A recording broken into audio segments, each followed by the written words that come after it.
Olá, essa sessão eu vou trazer para você alguns recursos um pouco mais avançados sobre como trabalhar com a visualização dos dados. Eu vou exibir para você um pequeno exemplo de como trabalhamos com a linguagem do KQL. Você vai ver que é bem semelhante, muito parecido mesmo com o GraphQL. Se você já ouviu falar, se você conhece um pouco, você não vai ter dificuldade em trabalhar com esse tipo de sintaxe. E também vamos retomar um pouco ali no conteúdo de visualização dos dados usando os dashboards. A gente vai continuar desenvolvendo ali dashboards e conversar um pouco sobre quais abordagens são mais adequadas para as visualizações dos dados. Chegando aqui então na página principal do Elastic, você vai ver que na página principal, de onde está rodando o Kibana, né? Você pode ver aqui, ó, a gente está virtualizando então as nossas informações. Eu tenho aqui um servidor do Elastic e um servidor do Kibana, correto? Então aqui no menu principal aqui, para a gente trabalhar um pouco com a sintaxe do KQL, você acessa o menu principal, mais aqui embaixo no menu você vai ver aqui ó, uma opção DevTools. Você acessa a opção DevTools, você vai ser direcionado para essa telinha aqui, essa interface.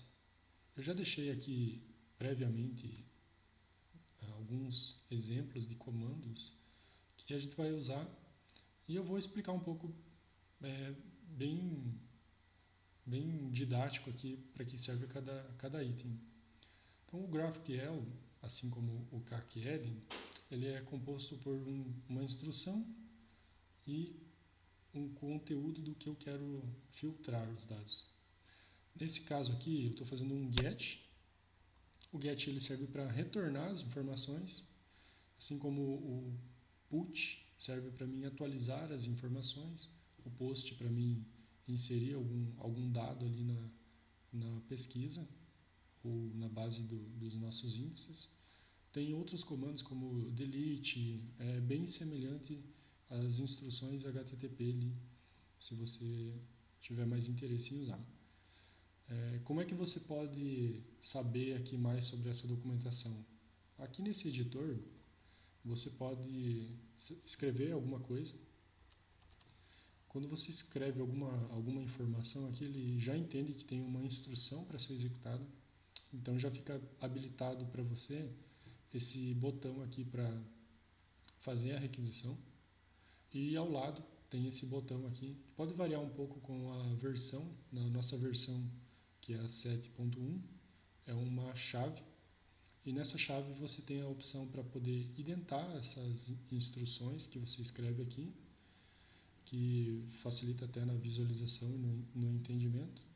Você pode copiar o bloco também e, o mais importante, é acessar a documentação, se você tiver alguma dúvida em como escrever ali a sintaxe. Então, se você dá um clique na chave, você vai ver aqui ó, que tem a opção para ir para a documentação. Eu já deixei aberto aqui, mas ele direciona você nessa página da documentação da versão que você está usando. Isso é o mais interessante. Se você estiver usando uma outra versão, ele já te direciona para a página da versão que você está trabalhando. Aqui você vai ver que tem uma série de campos, formas para você trabalhar ali com a sintaxe.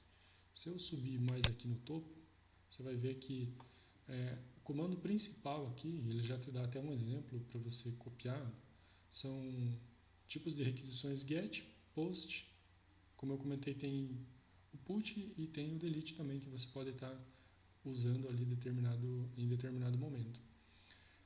O GET, assim como as outras opções, são sempre seguido de qual índice você quer acessar e o que você quer fazer. Isso aqui é uma palavra reservada para indicar que você quer procurar as informações ali dentro desse índice. E aí o conteúdo que vem na sequência, que é o corpo, são os possíveis filtros que você pode estar usando. Então, se você tiver alguma alguma curiosidade, alguma necessidade, você pode ver que aqui tem uma série de exemplos e informações bem cruciais para você estar minerando as informações que você quer trazer na sua consulta. Vou voltar aqui então para o DevTools e eu vou mostrar aqui como que é o exemplo do comando aqui da instrução. Deixa eu apagar aqui. Para consultar tudo, né? Então, vou dar Peraí que ficou aberto ali? Tá. Voltando aqui, eu vou apagar o conteúdo que eu tinha escrito antes, inicialmente, né? E vou mostrar como é que é o exemplo do get. Aqui eu estou fazendo um get, eu estou pedindo para ele retornar tudo que comece com o prefixo eventos, e aí você vai ver que eu tenho aqui dentro do meu Kibana, eu já tinha importado algumas fontes, e essas fontes eu começava com o prefixo eventos e aí alguma palavrinha ali reservada para mim poder me localizar. Então aqui eu estou dizendo que eu quero de todos os índices que começam com eventos, e aí o asterisco é para indicar que a partir do evento pode ser qualquer caractere, qualquer sequência de caractere, e aí eu estou dizendo que eu quero desse índice trazer as informações. E como filtros, eu estou dizendo que eu quero qualquer coisa aqui. Estou montando uma instrução para trazer tudo que tiver. Então, se eu der um request aqui, você vai ver que vai aparecer um monte de informação. E aí, nessas informações, eu já explico para você. Primeiro, eu quero chamar a atenção aqui nesse comentário. Para você, pode vir a aparecer alguma informação diferente por conta de alguma configuração da sua versão. Vai estar tudo descrito aqui. Aqui ele está dizendo para mim que as informações de segurança não estão ligadas aqui, né? Mas para mim não interessa. Então, para o nosso caso aqui, você vai ver que ele chegou, fez a chamada, localizou 16 registros aqui, e desses 16 registros você vai ver que tem um index que se chama somente eventos. Mais abaixo aqui você vai ver que eu tenho dentro do meu Elastic mais um outro índice que tem o nome do índice, né? Eventos-index, que eu já tinha importado e colocado essa informação com esse nome lá. Mais aqui embaixo, o nosso eventos.in, e nesse evento.in só tem essas informações aqui. Como é que eu pego exatamente um índice sem ter que pegar todas essas informações? Eu tenho aqui um outro exemplo que eu deixei aqui, ó. Somente do eventos.in eu quero que traga todas as informações.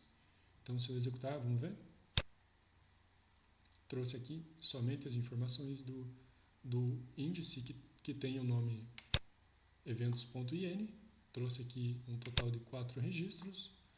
E aí, se você contar aqui, ó, você vai ver que são apenas 4 registros. Eu posso também filtrar por colunas. Eu posso pegar e detalhar mais o que eu quero. Eu quero determinada informação do meu índice. Então, eu consigo fazer aqui, ó.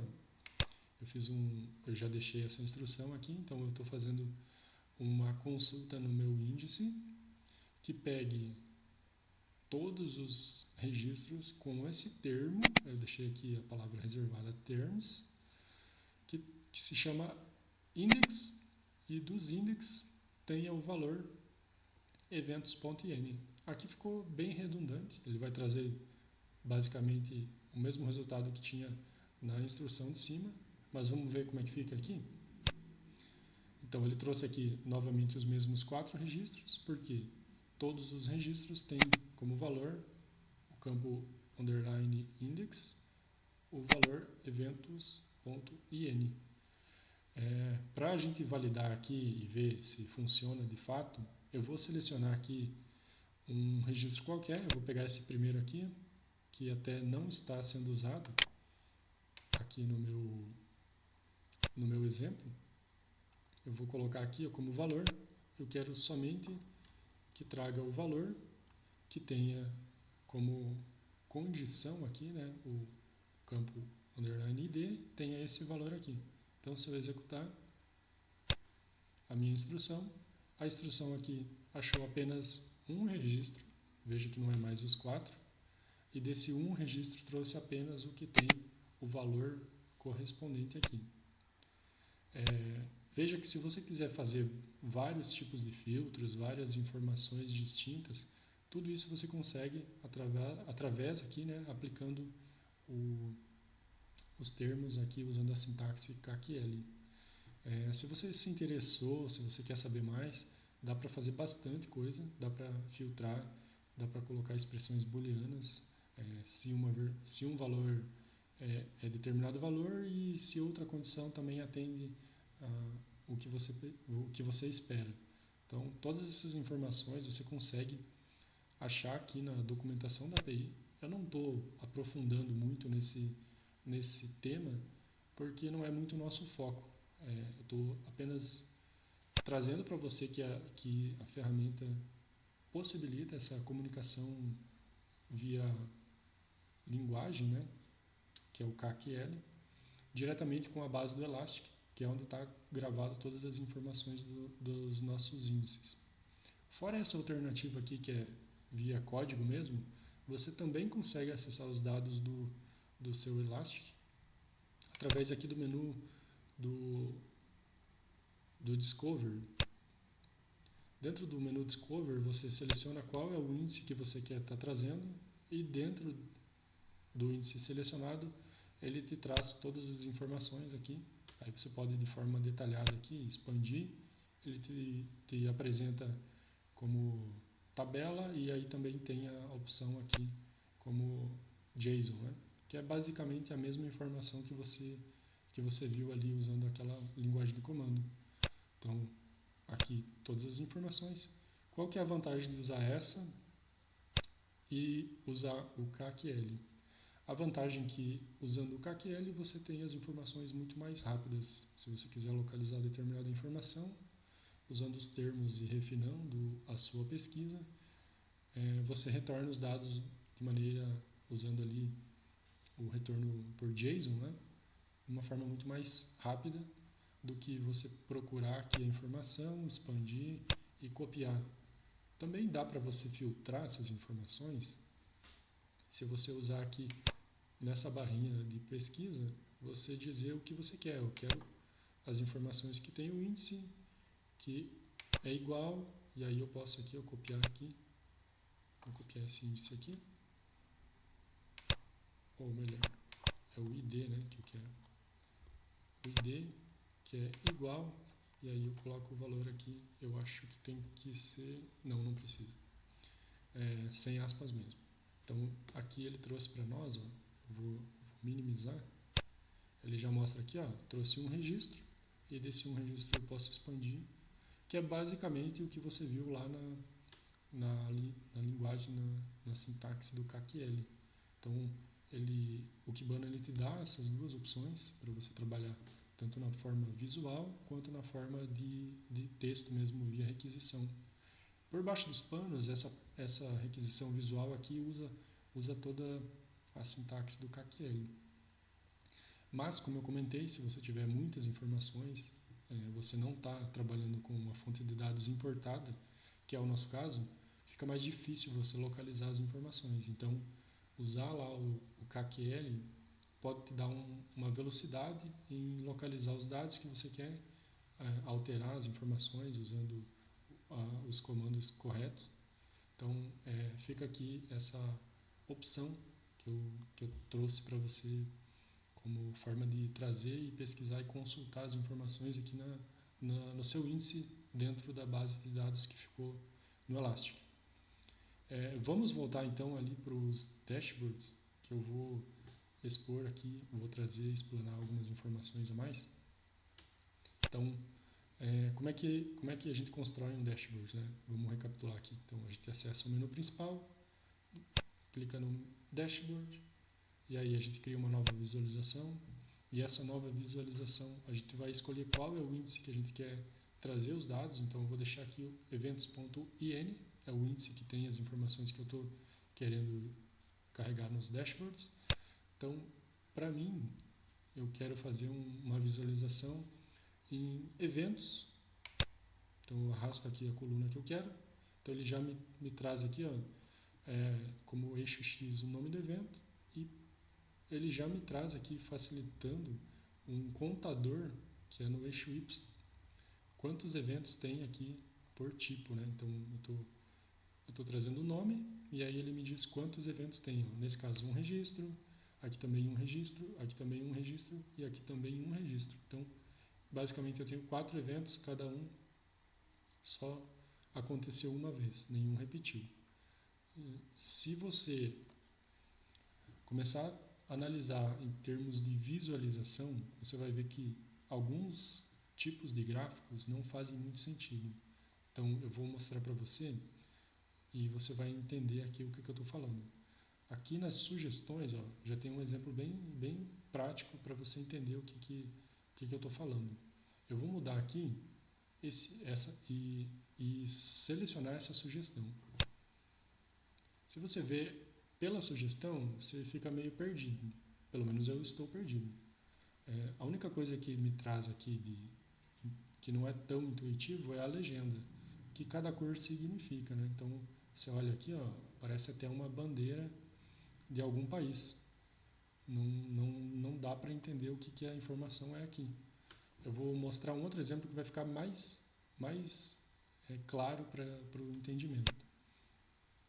Se eu pegar esse outro tipo aqui, ó, esse tipo aqui, ó, aqui ficou a mesma bandeira, só que mudou a posição, correto? Fica bem difícil de entender o que é.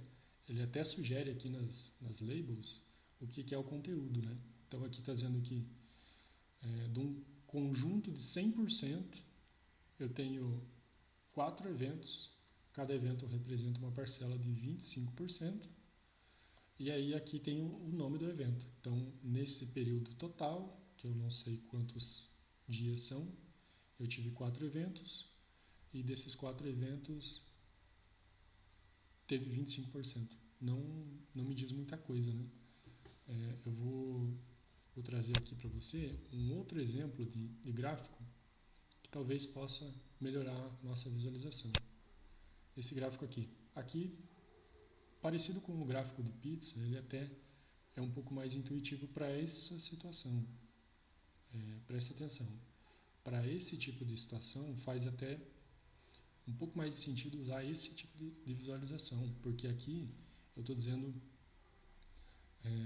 que no meu conjunto de eventos eu tive esses eventos e desses eventos cada parcela aqui representou X% aqui, né? No caso 25% do total. É parecido com o da barra? É parecido com o da barra, mas lá você não tinha uma visualização mais amigável e mais entendível. Parecia mais uma bandeira do que um gráfico que te apresenta as informações. Então, eu vou refinar um pouco mais aqui, eu vou adicionar algumas opções a mais aqui, que além do evento, eu vou colocar aqui como uma subcoluna a data da realização desse evento. Aqui já ficou um pouco mais difícil de entender, né? Deu uma dificuldade a mais, agregou um pouquinho mais informações, com certeza. Eu não consigo adicionar novos níveis por tipo de informação, né? Mas eu vou deixar aqui. Que tipo de visualização seria mais interessante esse aqui? Vou mostrar para você algumas opções e aí você vai chegar à conclusão comigo do que seria mais adequado para esse tipo. Veja que agora eu estou exibindo os meus eventos por data durante esse período total. Se eu selecionar aqui o gráfico das barras, agora fez um pouco mais sentido, porque aqui eu tenho um indicador aqui que nesse dia eu tive um evento. Nesse outro período aqui, está contando como literal, né? No dia 11 e no dia 12, eu tenho mais uma ocorrência desse evento que aconteceu. Então, esse tipo de gráfico aqui já ficou um pouco mais interessante por conta do refinamento da informação que eu estou querendo trazer. Se eu trazer para você uma outra forma de visualização, que seria esse aqui da área, você vai ver que ficou pior de todos. Não tem sentido nenhum. Você olha aqui, parece que é um monte de pontinho, é pior do que a bandeira. Então fique atento, e é isso que eu estou enfatizando para você. Fique atento com o tipo de gráfico que você quer usar para a informação que você quer trazer. Pegar um exemplo bem comum aqui, né? Se você acompanha a Bolsa de Valores, você vai ver que não usa um gráfico de pizza para mostrar a flutuação da cotação de alguma moeda. Você vai ver que usa um gráfico de barrinhas, né? Que é o parecido com esse de área, só que eu acredito que o nome correto é esse aqui, gráfico de linhas, né? Que faz muito mais sentido. Eu vou esperar ele carregar aqui. Acho que ele já carregou e também não mudou nada aqui. Para nossa informação, esse gráfico, esse tipo de gráfico também não é nada amigável e não nos diz nada. Você tem até que se forçar aqui para entender o que é. Você veja, a gente sabe que tem uma ocorrência, né? Essa uma ocorrência, ele está marcado aqui, ó, aqui em cima. Mas e por que ele saiu de 0 até 1 e foi marcando essas casas decimais aqui? Acaba que só dificulta a nossa visualização, né? Então, não faz muito sentido usar esse tipo aqui, porque basicamente seria um gráfico com uma linha reta. Então, eu chamo a atenção novamente a importância do tipo de gráfico selecionado para trazer a informação e a forma mais amigável que você precisa ter, que é bater o olho e entender o que esse gráfico está representando. Eu vou mudar aqui para a gente ter outras formas de visualização e discutir um pouco, né? Então, eu vou mostrar esse aqui, ó, gráfico de pizza. Ficou um pouco mais entendível, né? Vou trazer aqui para você o outro aqui do donut, que mudou só o círculo oval oco no meio, não teve muita diferença. E eu vou trazer aqui o da barrinha. Essa barrinha aqui, ó, é aquela mesma bandeira, não faz muito sentido para a gente, mas ela também traz algumas informações que os outros gráficos nos dificultam, né? Comparado àquele outro gráfico que as barras estavam no sentido vertical, esse aqui estando no sentido horizontal, a gente consegue olhar e pela própria legenda aqui do eixo X e do eixo Y, a gente consegue entender o que está acontecendo. Então, nessa data, teve esse número de ocorrência aqui, de 100% aqui, então a gente tem 4 eventos, cada evento representa 25%, então fica mais entendível, né? Dá para entender o que está acontecendo. Se tivesse ocorrências que se repetissem, o percentual aqui ia ser variado, né? Então, eu espero que você tenha entendido o que eu estou querendo mostrar. O que eu tenho enfatizado aqui é a opção de visualização faz muito sentido para transmitir o que você está querendo levar de dado. Então, se você se recordar lá naquele vídeo em que eu trouxe como foi definido a visualização por Dana Cox, você vai ver que o ator que está fazendo isso aqui está moldando e está modelando para transmitir a informação e levar o que realmente o gráfico se propõe, né? Você bater o olho, conseguir analisar de fácil entendimento e com essa análise, com esse entendimento, você poder tomar alguma ação, alguma decisão. Se eu não tivesse essa fonte de dados, se eu tivesse uma outra fonte de dados, eu ia conseguir, por exemplo, se fosse um e-commerce, identificar aqui uma região que tivesse bastante vendas, eu ia ver qual é essa região que tem menos vendas e fazer alguma ação, promover alguma mercadoria para estar estimulando ali o comprador daquela região acessar meu site, meu e-commerce e fazer as compras ali dos produtos para mim gerar esse engajamento. Então, com as informações bem detalhadas, você consegue tomar as ações, tomar as decisões e conseguir evoluir o que você quer realmente, né? Qual é o seu negócio, qual é o seu escopo, qual é o seu nicho. Então, se pegar aqui no exemplo que eu acabei de comentar, do um e-commerce, com a boa visualização, com a boa apresentação dos dados, você consegue tomar as decisões corretas. Se for num exemplo de um sistema, por exemplo, que está fazendo alguma auditoria, você consegue ver quais são os picos que o seu sistema está trabalhando, você consegue ver se precisa adicionar mais recursos na sua infra, né, para estar suprindo esses gargalos. E tudo isso você consegue tomar de decisão quando você tem uma boa visualização. Então, essa é a proposta desse projeto. Eu espero que tenha agregado. Se você se sentiu à vontade, se você gostou dessa proposta, dessa alternativa que é o que eu estou querendo trazer para você, você pode, e aí eu convido você a buscar mais informações. Lembre-se que aqui no site oficial você tem aqui como opção para você estar usando de maneira gratuita, né? Você testa de maneira gratuita, mas como você viu aqui ao decorrer desses vídeos, a gente está trabalhando aqui usando a virtualização, e na virtualização você não precisa configurar seu ambiente, você não precisa fazer nada a não ser rodar aqui um comando. Bom, e para mostrar para você como desativar toda essa infra aqui, eu vou, sem precisar aqui abrir o Docker Desktop, eu vou acessar aqui um terminal e vou mostrar aqui o comando para você.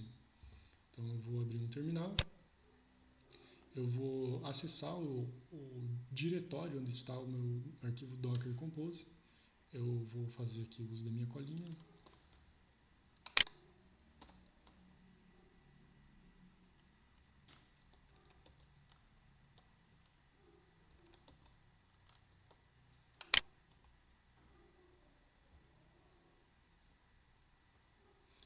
E 2 pontos. Ok. E eu vou digitar aqui o comando docker -compose stop.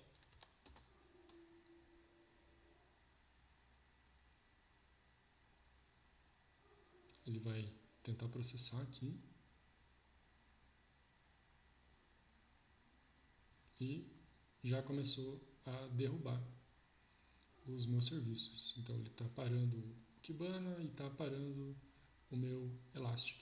Se eu acessar aqui, se eu mostrar aqui meu Docker Desktop, já ele vai desativar aqui, vai ficar, não vai estar rodando, né? Então eu espero aqui ele terminar os processos.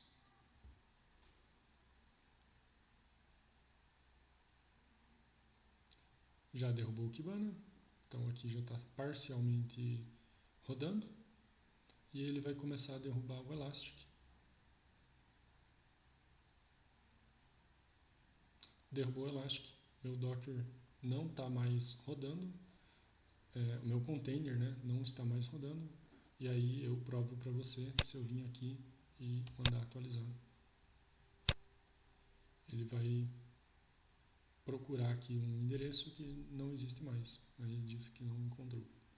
Então, trabalhar aqui com a virtualização fica bem mais simples, como eu comentei. Só recapitulando, as informações elas vão ficar persistidas aqui no meu Kibana, porque lá no arquivo Docker Compose, você vai se recordar que eu defini algumas variáveis que vão ser as minhas informações de banco de dados ali, que eu vou persistir todas as informações no meu computador. Se você acessar aqui a versão do Docker Desktop, você vai ver que todas elas estão aqui nos meus volumes. Então, eu vou ter um monte de volume aqui, com certeza, mas do que nos interessa é os volumes que foram definidos lá para o Elastic. Se você abrir o seu arquivo Docker Compose, você vai ver que tem um arquivo e numa seção desse arquivo tem um volume definido com o nome data01. Então ele coloca sempre o nome do serviço e na sequência aqui o nome do volume. Se eu apagar esse volume, eu perco todas as informações dos meus dashboards, das importações de dados que eu tinha colocado no meu Kibana. Então, esse foi um overview aqui de como você pode trabalhar com o Kibana. A ferramenta é bastante poderosa e eu recomendo, se você gostou, se você está interessado. Além dessa ferramenta, que é o Kibana que eu trouxe para você, existem outras como as ferramentas para visualização do Power BI, que ela também é uma ferramenta paga da Microsoft, e que são as principais que são usadas basicamente no mercado hoje. E como alternativa, eu trouxe aqui para você o Kibana e eu espero que você tenha gostado.